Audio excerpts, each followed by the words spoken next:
suis à côté de Chambourcy, dans ce qu'on appelle le désert de Retz. C'est un domaine qui a été créé juste avant la Révolution et qui avait pour but de regrouper comme ça toutes les civilisations. On va en parler avec le député maire de Chambourcy, Pierre Morange.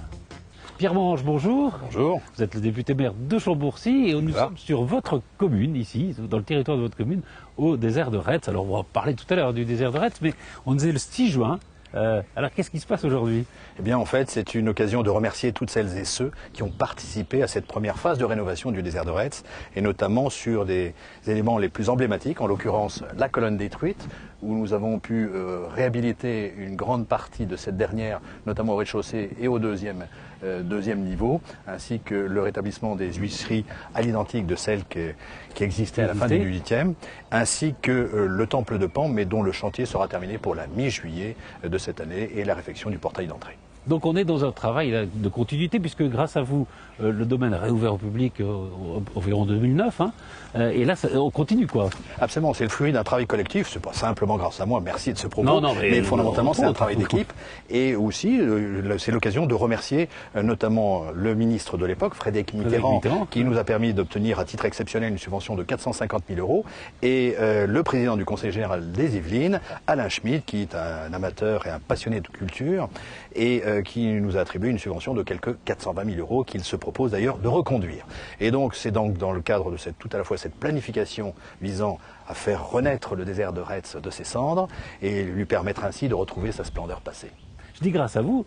Bon, alors vous n'allez pas le dire par modestie, mais je sais que voilà, vos heures de loisirs qui sont rares, vous venez ici de temps en temps, vous enlevez des choses, vous ramassez, vous mettez là.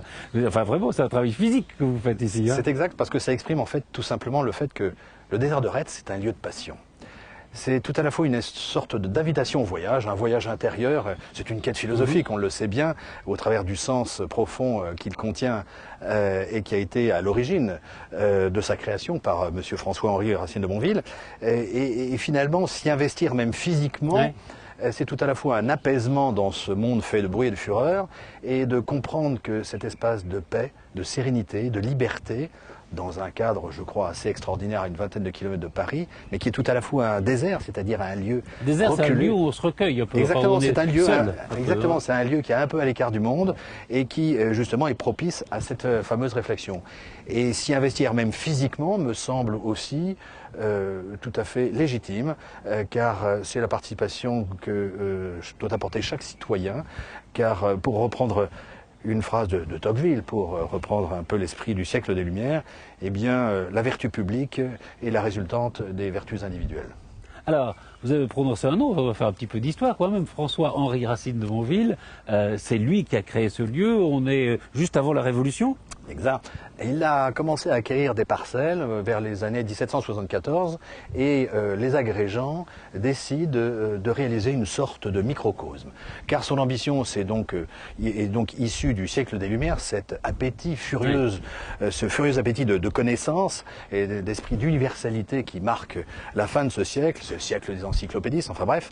Et donc il décide de créer un espace, un lieu où soient réunis tout à la fois des fabriques qu'il fait ériger, qui chacune Qu'est-ce qu'on appelle des fabriques? Alors des fabriques, ce sont des petits bâtiments, pour reprendre l'expression un peu d'origine italienne et théâtrale, et qui donc ont vocation à représenter une civilisation qui a marqué l'histoire de l'humanité. C'est la raison pour laquelle vous avez une pyramide égyptienne, vous avez une tente tatar, une maison chinoise malheureusement disparue dans les années 65, mais que nous souhaitons pouvoir relever donc de ces ruines. Et vous avez un temple de Pan, un théâtre c'est ça, il y a la Grèce, il y a la Chine, il y a vous avez donc toutes les grandes civilisations, et avec en son centre la colonne détruite, qui est la référence à la tour de Babel, c'est-à-dire cette matrice universelle qui a essaimé ces hommes au travers de civilisations qui justement sont incarnées par ces fabriques. C'est ça, la tour de Babel, il faut rappeler, voilà, dans la Bible, dans le livre des livres, construire quelque chose qui s'élève jusqu'au ciel. Exactement. Et ça engendre la colère de Dieu. Exact. Et sachant que ces hommes, à l'époque, étaient supposés parler une langue universelle, et donc du coup, les Dieu, langues vont naître. Voilà, et donc les langues vont naître du fait de la vengeance divine. Et donc ils se séparèrent et s'aimèrent pour créer les civilisations qui sont justement représentées par ces fabriques. Et parallèlement, il fait importer des essences de tous les continents effectivement quelques 4500 naissances. D'ailleurs, le jardinier du roi, quand il a lu la liste de ses commandes, puisque ça devait passer par son biais, avait annoté dans sa page de commande, cet homme est fou, il ne doute de rien. Et en effet, François-Henri Racine de Monville était immensément riche, il faut le savoir, car il était issu en fait d'une lignée de fermiers généraux. Est-ce c'était un révolutionnaire ou pas?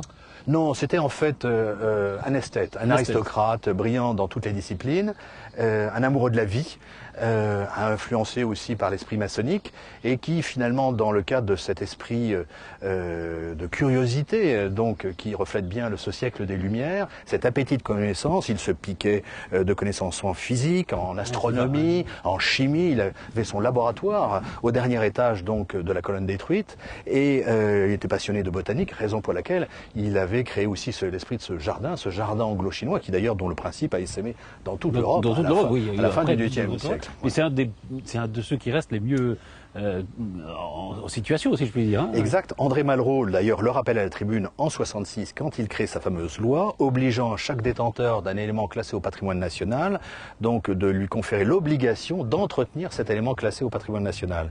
Et il citait le désert de Retz comme justement le seul jardin anglo-chinois d'Europe qui finalement avait accueilli des occupants. Car les autres étaient en fait une conception beaucoup plus virtuelle et théorique. Monsieur François-Henri Racine de Monville y a vécu. Il a vécu d'abord dans la maison chinoise, puis après dans la colonne détruite. Et les différents propriétaires... Et notamment, c'était sa maison, son habitation. C'était sa maison. Et d'ailleurs, curieuse coïncidence de l'histoire qui n'en est pas une, Frédéric Passy, premier prix Nobel de la paix, a habité le désert de Retz pendant près d'un siècle avec l'ensemble des siens, car il y trouvait un lieu suffisamment à l'écart du monde pour protéger sa famille, car nous étions à cette époque-là, à la fin du XIXe siècle, où l'antagonisme franco-allemand, les nationalismes s'exacerbaient et sa vie était menacée.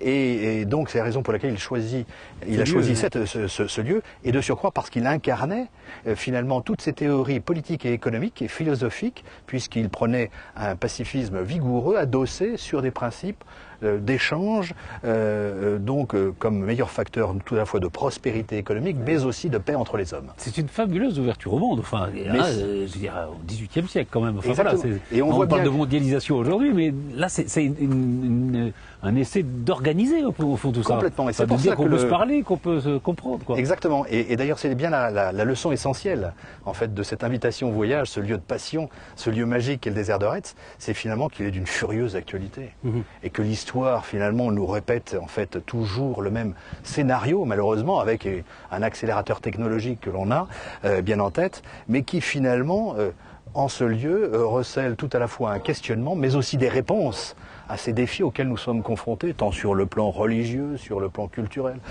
sur le plan des ressources énergétiques. Bref, tout ce qui fait la fureur du monde, eh bien, peut y trouver, au travers de la réflexion qu'inspire le désert de Retz, une réponse qui a une vocation à l'universalité. C'est peut-être pour ça que vous avez, dans les projets de ce désert de Retz, le fait d'organiser peut-être des conférences, justement, où on parlera d'économie, où on parlera de culture. C'est ça? Absolument, tout à fait, car je ne veux pas que ce lieu, qui doit continuer à rester un lieu privilégié, un lieu un peu confidentiel, que l'on mérite par sa démarche, non pas dans le cadre d'un élitisme social, mais dans le cadre d'une exigence, d'une excellence intellectuelle et culturelle. Oui, ça serait dommage de venir pique-niquer, quoi. Exactement. D'une élévation, d'une ambition à se dépasser, eh bien, puisse accueillir en effet des cercles de réflexion qui s'interrogent sur les grands problèmes du monde et pour lesquels justement ce désert de Retz a vocation naturellement à les accueillir. Alors, vous parliez tout à l'heure d'André Malraux. Il y a des personnalités comme ça.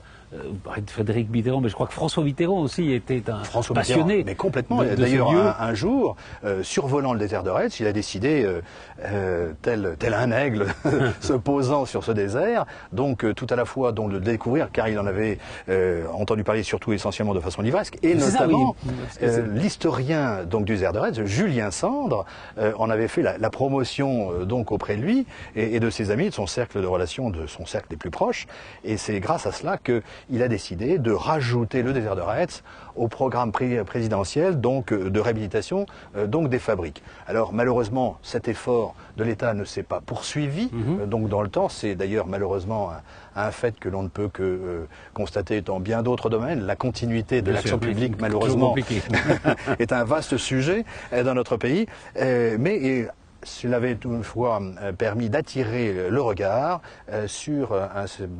au travers de un certain nombre de ministres de la Culture, tant des prédécesseurs que sous le temps de François Mitterrand, et permettre ainsi de faire renaître pour partie le désert de Retz de ces fameuses cendres dans lesquelles il était finalement enfoui. Et c'est bien la raison pour laquelle ce désert ne doit pas être simplement une sorte de simple promenade bucolique et esthétique où le promeneur est plongé dans une vision un peu nostalgique, mais ça doit être justement une sorte d'objectif justement, donc d'élévation de l'esprit. Ouais. Quel est votre endroit préféré dans le désert de Retz?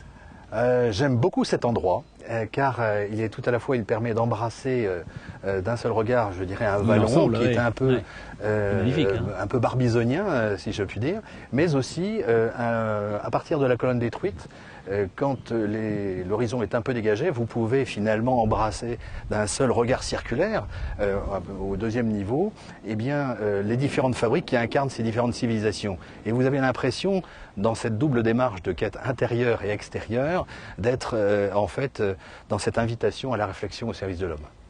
Ça coûte cher, évidemment, à entretenir. Toujours. Et à entretenir, bien évidemment, vous l'avez compris, au titre des réhabilitations, mais aussi au titre des parties naturelles.